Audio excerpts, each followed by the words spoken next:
Hello everyone. So guys, आज के इस वीडियो में हम बात करने वाले हैं कि बैंक अकाउंट को कहाँ ओपन कराना ज़्यादा बेटर रहेगा, प्राइवेट बैंक में या फिर गवर्नमेंट बैंक में।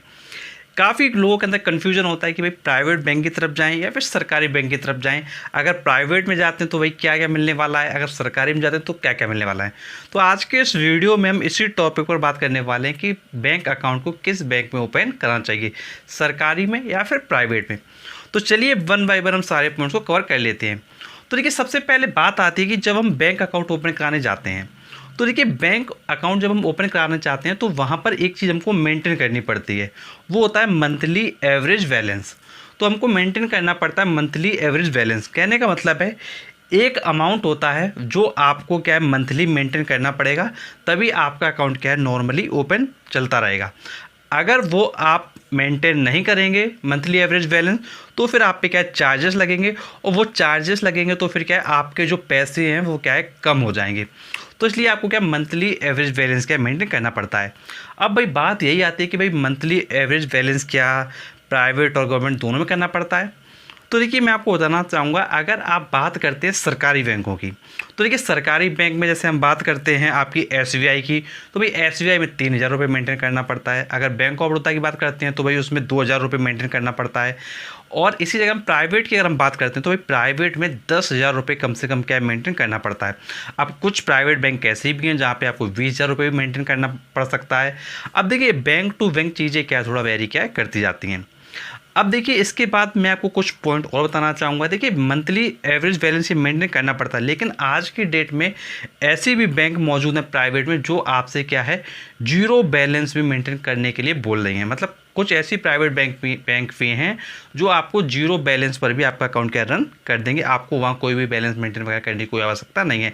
लेकिन प्राइवेट बैंक में, उन प्राइवेट बैंक में क्या है, एक चीज़ ये भी है कि भाई जब आप अकाउंट ओपन कराना चाहते हैं तो फिर आपको क्या है लगभग 20,000 रुपये की चेक क्या स्टार्टिंग में देना पड़ता है। अब देखिए, इसके बाद हम बात करेंगे कि भाई जैसे आपने सुना होगा कि भाई जीरो बैलेंस अकाउंट भी होता है, भाई वहाँ पे तो कोई भी बैलेंस मेंटेन नहीं करना पड़ता है।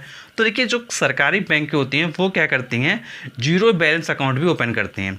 अब देखिए, उन अकाउंटों में कुछ क्या लिमिटेशन होती हैं, वो लिमिटेशन आप क्या है जान सकते हैं बैंक में जाकर, लेकिन जीरो बैलेंस अकाउंट भी आप क्या है सरकारी बैंकों में ओपन करा सकते हैं।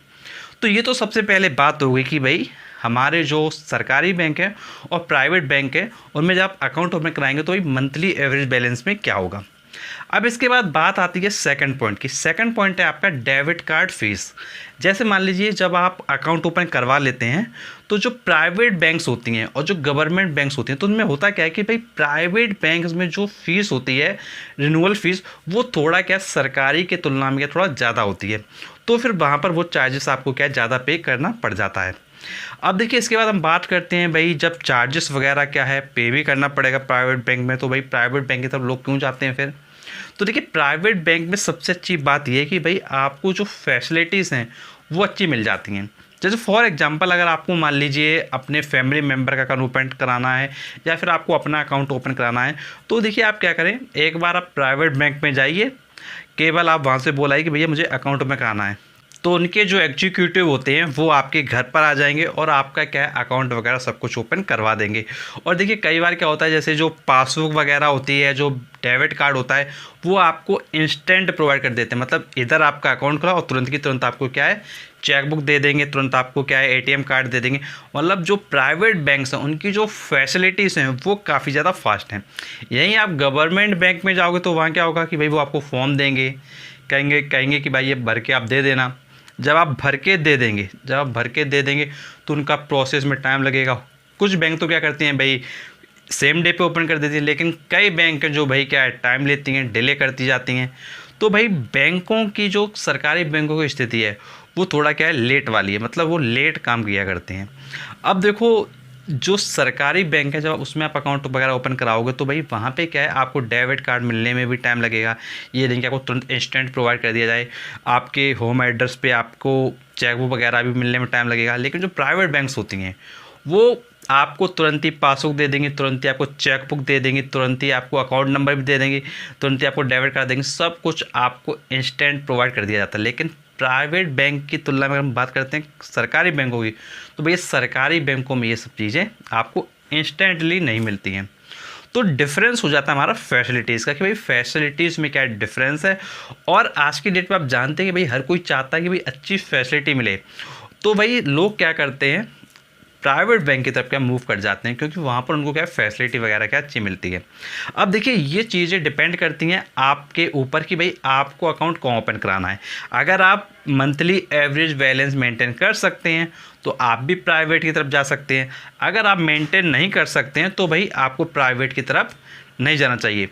और देखिए एक चीज़ ये भी समझना है कि जो मंथली एवरेज बैलेंस जो चार्जेस होते हैं वो गवर्नमेंट बैंक में कम होते हैं, लेकिन प्राइवेट बैंक में ये जो चार्जेस होते हैं मंथली एवरेज बैलेंस के, ये काफ़ी हाई होते हैं।